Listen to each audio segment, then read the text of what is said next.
Hi there everyone. Today we're going to tie a fairly easy, fairly nice pike fly, which is mainly going to consist of some Flytying flesh, the best flesh ever made for pike flies, some microlon in black, which is a very nice new addition, a material that I have very high hopes for and that looks absolutely stunning in the water, some pig fly fiber, and well, basically that's it. So, first of all, we're going to start by applying an enormous amount of thread to this hook shank to make sure we have a very nice and sound base to apply our materials. So this is going to be like that.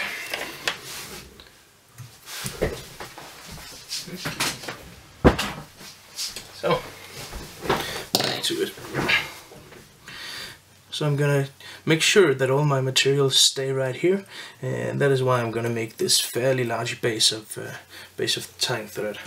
Then I'm going to take a pretty large bundle of this very nice combination of flesh. What Flytying offers is a lot of different colors. First of all, an enormous amount of different colors, as you can see here, but they also have some very nice blended flesh, and this is one of my favorites. This is the gold, blue, black. I can't recall actually what it's named, but it's a very nice combination for pike flies and I believe for muskie as well. So I'm taking a fairly large bundle, and what I want to do with this is I want to make sure that the strands here are not uniform in lengths. So I'm pulling these out to make sure that, well, every fiber is not completely even, because this makes sure that my materials move individually in the water. I'm just gonna whip this in the air to make sure everything is nice and straight then, and then I'm just gonna tie this down. I'm gonna tie this down so it's gonna be a bit longer.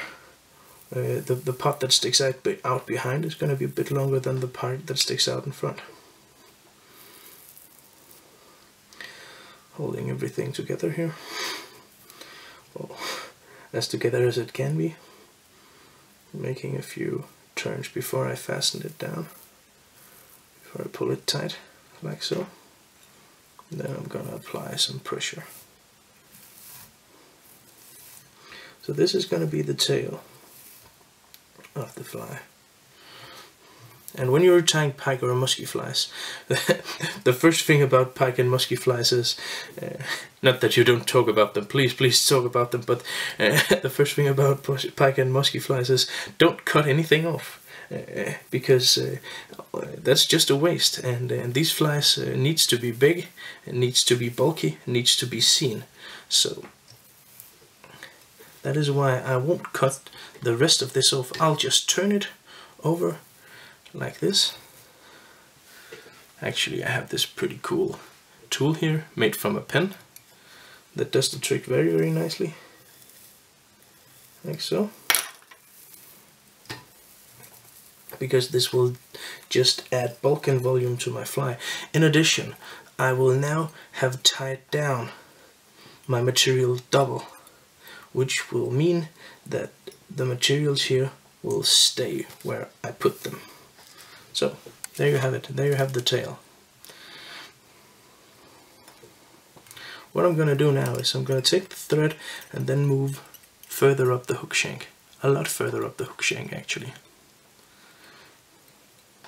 All the way up to around here.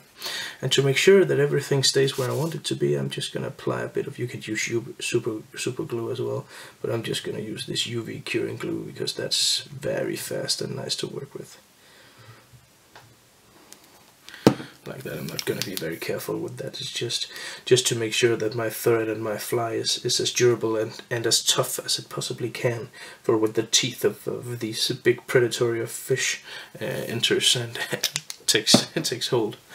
So to add some more bulk and volume to this this pattern, I'm gonna take some of big fly fiber, and for this color, for this pattern in this color, the black one is nice. But of course, this pattern is not restricted to only these colors. You can use any colors.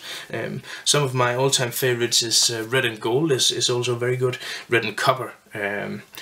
Silver and blue is fairly nice as well, and you can just moderate whatever you like. Use your own favorite colors for this pattern. I guarantee you it will work. I've caught numerous pikes on this particular pattern. So, cutting all of that off. This is simply just because to make sure that this next stage of this next part of the fly will have as much. Oh, that's not completely placed correctly. I need to move that a bit further up the hook shank. Sorry for that. To make sure that the next part of the fly will stand out and be as bulky and as voluminous as it possibly can. Just gonna take a bit further up here. There is better. When you tie down this this big fly fiber, make sure you use some thread, because this needs to be secure. It needs to be fastened completely. Otherwise, you can run into the occasional problem with big fly fiber coming loose when it has been in in some pike teeth. So I'm just gonna apply some thread and some will to this, basically. Oh, now what I'm gonna do is I'm gonna make a hackle, and this hackle I'm gonna make from flesh and from microlon. So basically, I'm taking my thread and then I'm making a dubbing loop right about here. Turning this over. This just hanging this dubbing loop to the side for now, because now I need to prepare this dubbing loop. First of all, I'm going to take some of this microlon fibers. A bundle about this size. This is nice because it's very durable, but it's so soft. It moves very cool in the water. And again, I'm pulling this out so it's not completely even in length, like that, whipping it, and then I could actually hang this off to the side, because now I'm going to take some Flytying and do the same thing to that. Taking a bundle of Flytying, nice big bundle. Tying pike flies is, I regret to say, a bit expensive because you use a lot of materials. But on the other hand, if you look at how much material there actually is in a bag of Flytying, then you have numerous pike flies in just one package.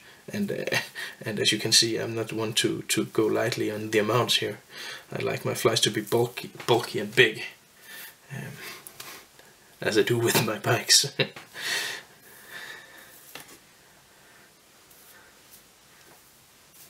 Like that. And as you saw, I again made sure that every fiber was not well, as I was saying, I have the bundle of flesh here, and I have my bundle of microlon as well. I'm gonna take my microlon and my flesh and join these two, like so.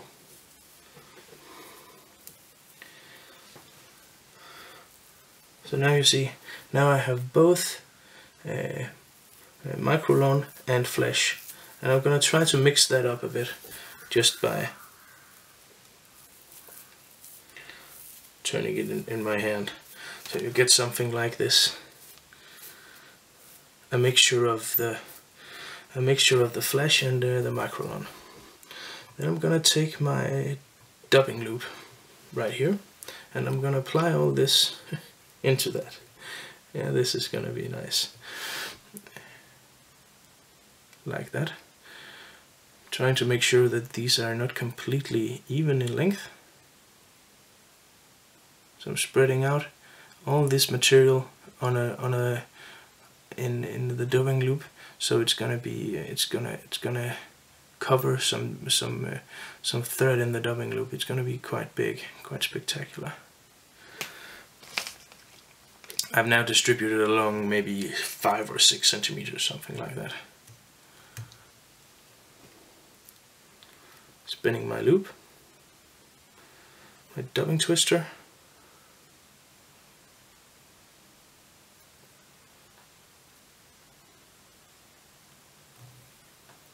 And as you can see, now I'm gonna get pretty big, pretty nice hackle here, made from microlone and from Flytying.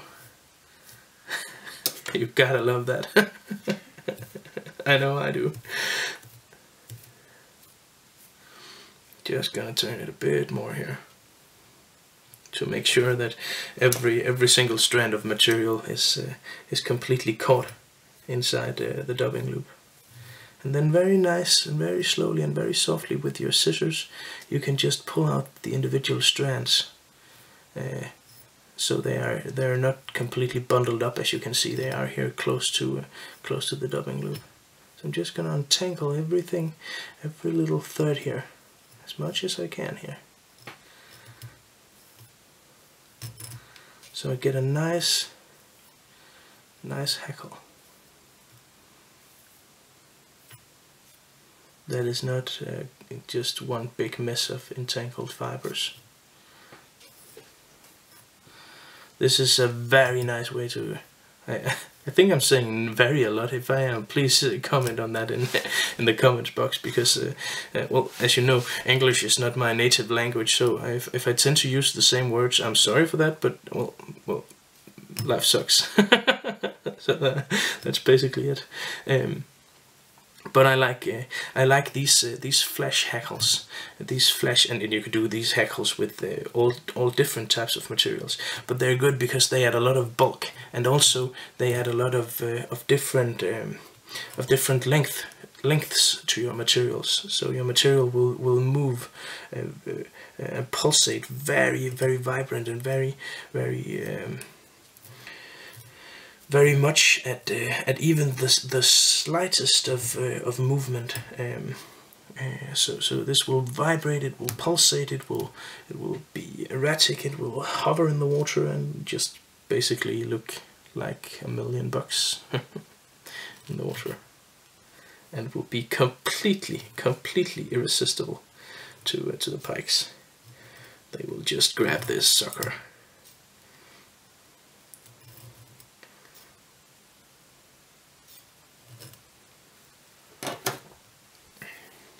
So there you have the big hackle. And as you can see, I've managed to almost get every single strand out here. What you can do to make this easier is just to apply a lot of saliva. Simply just add a lot of saliva to your fingers and just make sure everything is pulled down nicely where you want it to be. You can see I'm forcing it down underneath. And then all there's left is to start turning this bad boy.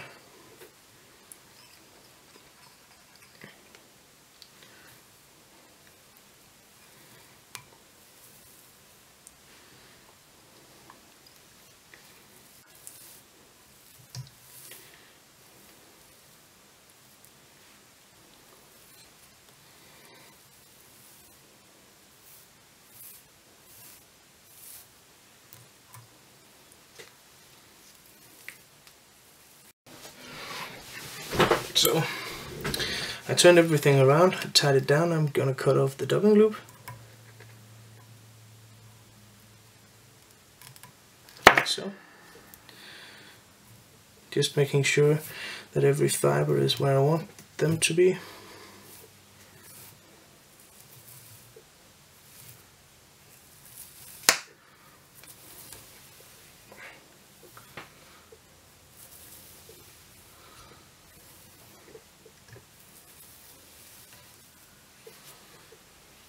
As you can see, you get a very bulky, very voluminous fly now. That is gonna move great in the water. So I'm gonna make a whip finish up here, and you can say that your fly is done now, but you can also add some additional stuff that looks fairly good. I have three different things I want to show you. First of all is this small disc, as you can see here.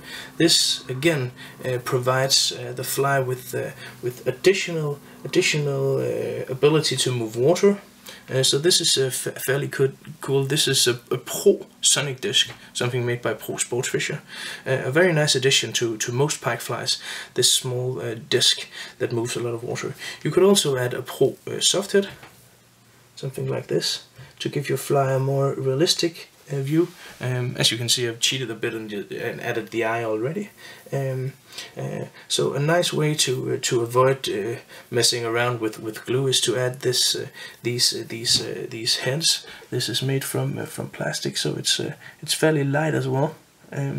Or you can use the this is a soft head, so you can bend it into shape. It will take shape after your materials. Of course, you can't exactly bend it into shape. And the last option is to apply a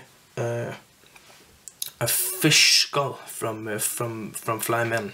A nice addition to any fly as well. This is a hard head, so the shape of this is basically decided already for you. Last option is you could of course make a small head up here with UV curing glue to add some eyes. But this fly fishes great just as it is now. If I didn't want to show you all these other stuff you could put on there, I probably would have added a small gold bead in 5mm or something like that, to ensure that that the fly has the right weight. But trust me, you will be convinced when you see this fly in the water, and so will the pikes and the muskies. Those were the words, the Flash Pike Streamer Enhanced. Thank you for tuning in, and of course remember to subscribe. Bye.